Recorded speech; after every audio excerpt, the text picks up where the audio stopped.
Late in August 1944, George S. Patton's Third Army looked like it had slipped the leash and was now tearing across France with the kind of speed that makes maps feel useless. In barely 3 weeks, his armored columns had surged roughly 400 miles, swinging south of Paris and slicing through the retreat routes the German army depended on to survive. The German position in Western Europe wasn't just cracked, it was collapsing in pieces, with abandoned guns and wrecked vehicles littering roads that pointed east. Reports moving up the German chain of command carried the same grim message. The forces in France were finished, beaten into a disorganized flood, heading for the Rhine. And yet, at the very moment when the road ahead seemed to open into nothing but opportunity, the momentum didn't die under enemy fire. It stopped because a political demand arrived from Paris, delivered by a French leader who did not command American troops, did not control American fuel, and did not share Patton's obsession with keeping the enemy off balance.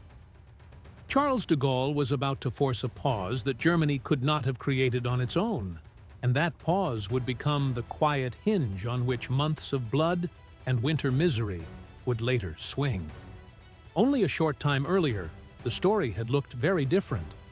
In the hedgerows of Normandy, Allied soldiers had been trapped in a green maze where every field edge was a fortress, and every line of bushes could hide a machine gun or an anti-tank weapon. The advance toward Paris had bogged down into brutal, close-range fighting, the kind where progress is measured in yards and paid for in squads. Then, in late July, Operation Cobra hit like a hammer against the German lines near Saint-Lô, and suddenly the front split open. Omar Bradley's First Army broke through, and the gap widened fast enough that it felt like the war itself had shifted gears. When Patton's Third Army became operational at the beginning of August, it didn't simply move into that breach. It poured through it like a flood, exploiting every weakness and widening every crack before German commanders could even understand where the next defensive line was supposed to be. The pace turned surreal. Forward air controllers struggled to track the actual front because it was changing too quickly. Tank commanders pushed beyond the limits of the maps issued to them, driving into towns that had not even been marked in their briefings. Columns advanced dozens of miles in a day, through gaps the Germans could not seal. And by mid-August, the German commanders' reports had shifted from bravado to resignation. They weren't asking how to stop the Americans anymore. They were asking whether stopping them was even possible. And if it wasn't, how long they had before the border itself was reached. Speed, though, comes with a price. Patton's dash across France was a logistical nightmare painted in gasoline. His army was consuming fuel at a rate that sounded impossible until you watched the Red Ball Express rumbling day and night, convoys of trucks running 24 hours a day as if sleep had become optional. Supply lines stretched back hundreds of miles toward the Normandy beaches, and drivers were pushed to exhaustion to keep up with a commander who believed momentum could win battles before they were even fought. By late August, Third Army was running low. Patton's answer was not to slow down, but to gamble harder. He told his commanders to keep rolling forward until tanks literally ran dry, because he believed the moment you gave a retreating enemy time to breathe, you gave him time to grow teeth again. For a while, the gamble worked. German forces were disintegrating. The retreat turned into panic. Paris came into reach like a prize just beyond the next ridge, and beyond Paris, so it seemed, there was open country, the kind of terrain where armored columns could run straight into the frontier with nothing stopping them but fuel and nerve. Men at the tip of the spear could feel the enemy's fear. A tank commander in the 4th Armored Division wrote home describing the retreating Germans as if panic had a smell, as if the air itself carried proof the enemy was breaking. Soldiers lived on adrenaline and caffeine, and the belief that the war might be finished before winter truly arrived, that they might be home by Christmas, or at least that they might be sleeping in Berlin's shadow before the year ended. Fatigue didn't matter when victory looked close enough to touch. They cared about finishing it, about not letting a wounded enemy crawl away to fight again. And then, right when the chase was at its most dangerous and most promising, Charles de Gaulle stepped into the path of Patton's moving army and demanded something that had nothing to do with the fastest way to kill German power. While Allied commanders debated what to do about Paris, Germany was trying to resurrect itself from wreckage. Adolf Hitler sent Field Marshal Walter Model west in mid-August with orders that sounded like fantasy: save what remained of the German army. Model arrived to find chaos. Units were scattered, the command structure fractured, officers separated from their men, formations reduced to battered fragments drifting east. Any honest assessment would have called it hopeless. But Model was not a man who survived on honesty alone. He survived on cold calculation. He noticed something that was not supposed to be happening. The American advance, this terrifying, unstoppable tide, was slowing down. Not because German resistance had suddenly strengthened, not because some new line had formed. The Americans were halting themselves. They were pausing, waiting, as if something off the battlefield had reached out and pulled on the brakes. For Model, that pause was not just relief. It was salvation. He ordered immediate action: pull every surviving unit back toward Germany, establish defensive positions along the Moselle, and man the fortifications of the Siegfried Line, positions that had been stripped and weakened earlier, left with skeleton crews, yet still capable of becoming deadly if given even a little time. Use every day the Americans offered. Use it to turn panic into order. Use it to replace the rout with a defense. German commanders could barely believe the luck. A week earlier, they had been fleeing like men chased by fire.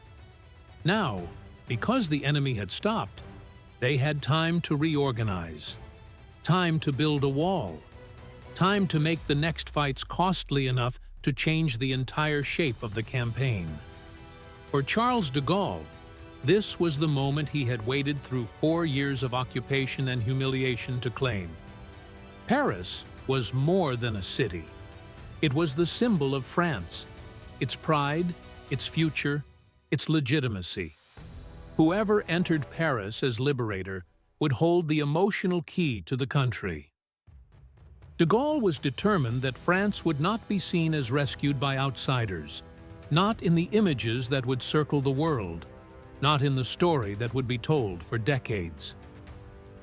In late August, he met with Supreme Commander Dwight D. Eisenhower and delivered a demand that sounded simple but carried explosive consequences.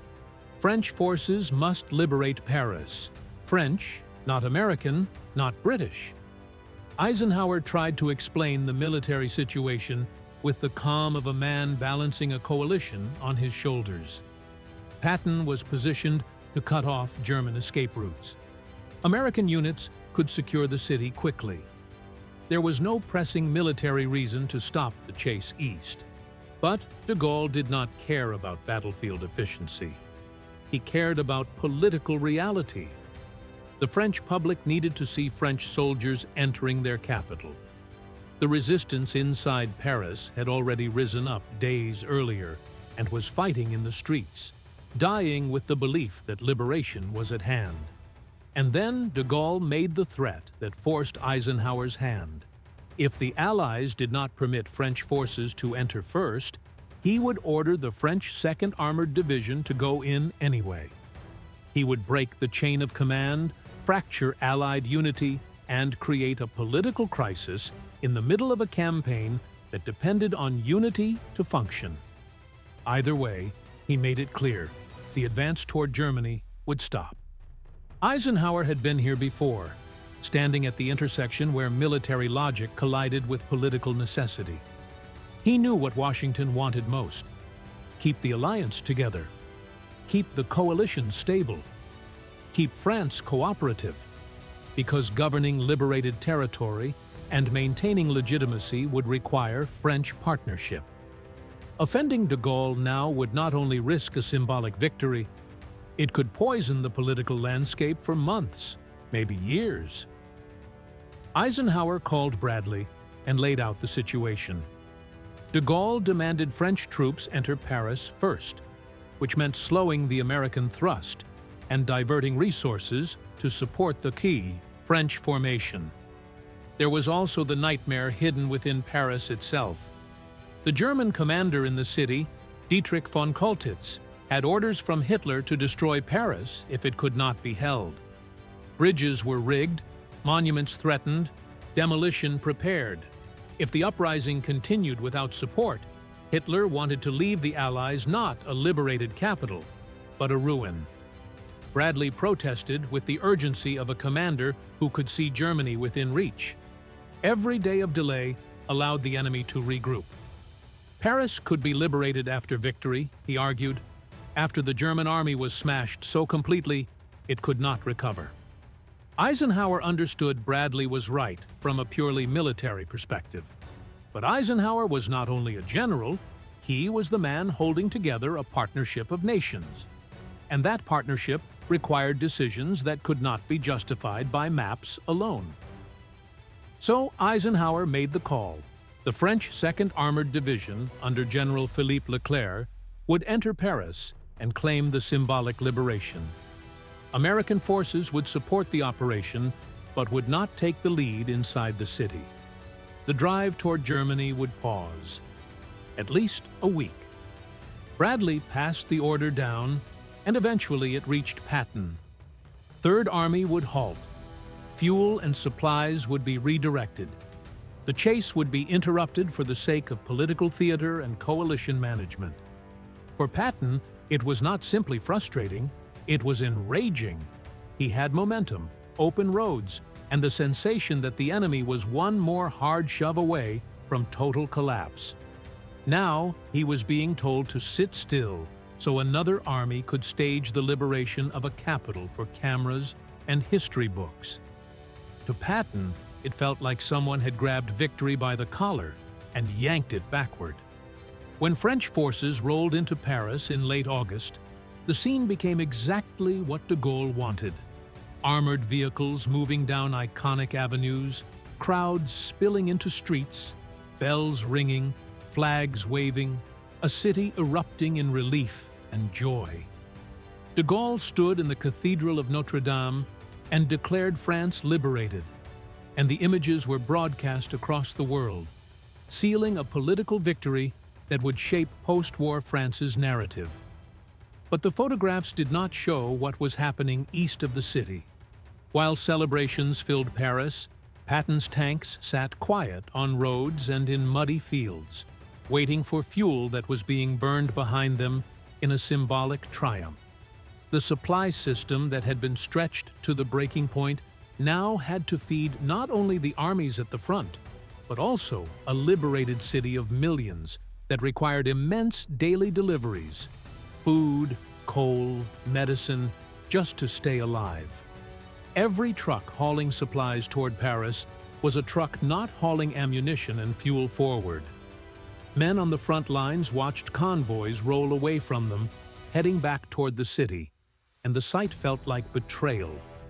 Soldiers who had fought non-stop across France suddenly found themselves sitting in the mud, cleaning weapons and staring at empty jerry cans, while the gasoline that could have carried them to the German frontier disappeared into the demands of liberation and politics.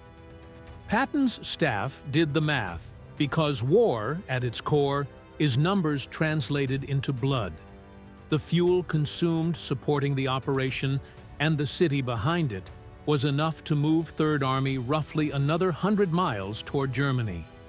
Distance that could have meant crossing the Moselle before German defenses hardened. Distance that could have meant breaking into the enemy's border region while he was still disorganized. But the priority was not efficiency. The priority was symbolism, alliance management, and the belief that political stability in France was worth a military pause. The Germans, watching carefully, understood what the Allies were giving them. They used the time like men grabbing air while drowning. When Third Army finally lurched forward again, near the end of August, the change was immediate and brutal. The chase, the rabbit hunt, as it had felt, was over. Instead of broken columns fleeing east, American vanguards began running into prepared anti-tank fire. The Moselle, which earlier might have been crossed quickly with pontoons and audacity, now bristled with artillery and defenses. Intelligence reports confirmed what Model had been racing to achieve. Formations that had been retreating in disorder were now positioned along defensive lines, fighting from prepared ground, supported by reorganized units, and a chain of command that had been stitched back together just enough to be lethal. The week of delay had turned German chaos into organized resistance. Momentum, the thing Patton valued like oxygen, was gone. And without momentum, the war changed character. It stopped being a sprint and became a grind. Then another blow landed, one that showed how deeply politics and coalition priorities could shape the battlefield. As September began, Third Army faced a renewed fuel crisis.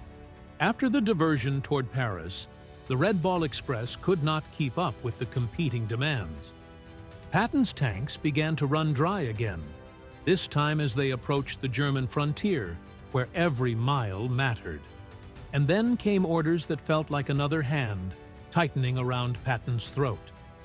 Third Army was to halt its advance indefinitely. Fuel priority was being shifted north to support Field Marshal Bernard Montgomery's operations in Belgium. The race to Germany, which had once looked like Patton's to win, was now being redirected. Patton's forces sat with empty tanks, not far from the Rhine, while German forces used the breathing space of September to man the Siegfried Line with fresh divisions pulled from inside Germany. The window that had seemed open in August began to close, not with a slam, but with a slow, grinding inevitability. The opportunity to end the war in 1944 began to fade. Third Army would not resume major offensive operations on the scale Patton wanted until deep into the autumn. And by the time it did, the enemy had changed. The easy advance through France, fast roads, fleeing columns, shattered resistance, was replaced by a fortified belt of concrete, steel, mines, and pillboxes. American soldiers now found themselves staring at the dragon's teeth of the Siegfried Line, fighting for bunkers that commanded every approach. It became the kind of warfare where you assault a position, take it at great cost, and discover the next one is already waiting. Overlapping fields of fire covering the ground you must cross. Battles turned into grinders. Casualties climbed into the tens of thousands. Units that might have rolled into Germany in late summer were now crawling forward yard by yard, paying for each patch of ground in blood and exhaustion. The war that had seemed close to ending stretched onward into the next year. After the war, German generals confirmed what Patton had believed in his bones. The pause had mattered. The delay around Paris, those precious days where Allied pressure eased, had been the gap Germany needed to reform defenses and re-anchor a shattered front. Men like Gerd von Rundstedt would later emphasize that without that breathing space, German forces could not have established defensive positions in time to stop the Allies at the border fortifications. It wasn't that Germany had suddenly become strong again, it was that it had been allowed to become coherent again. And coherence, even when brittle, is enough to make an army deadly. As summer slipped away, the weather turned, another enemy that does not negotiate. The bright, dry days of the race across France vanished. In their place came cold rain, mud that swallowed boots, and the slow onset of winter. The men who had believed they might be done before the world froze were now huddled in foxholes, shivering and waiting, facing an enemy that, months earlier, had looked beaten beyond recovery. The delay ensured the war would not end in 1944. The fighting along the Siegfried Line dragged through autumn, each advance measured against fortifications and counterattacks, each gain purchased at a cost that seemed to rise with every mile. And then, when winter finally came with full force, Germany struck again. In mid-December of 1944, German forces launched what would become known as the Battle of the Bulge, an offensive that slammed into the Allied lines with a violence that shocked commanders who had once believed the enemy no longer had the strength for major operations. The divisions used in that assault were, in part, the product of time.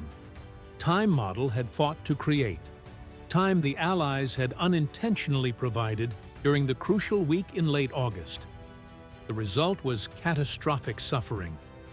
American casualties soared into the tens of thousands, and the war's end was pushed further into the distance. The irony was bitter.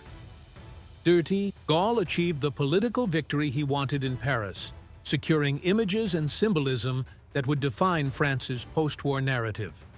Eisenhower preserved coalition unity and avoided a political rupture that could have poisoned the liberation of France. But the price was paid by men at the front, paid in the mud of autumn, in the concrete shadows of the Siegfried Line, and in the snow and terror of the Ardennes, where the enemy that should have been finished came roaring back with one last desperate blow.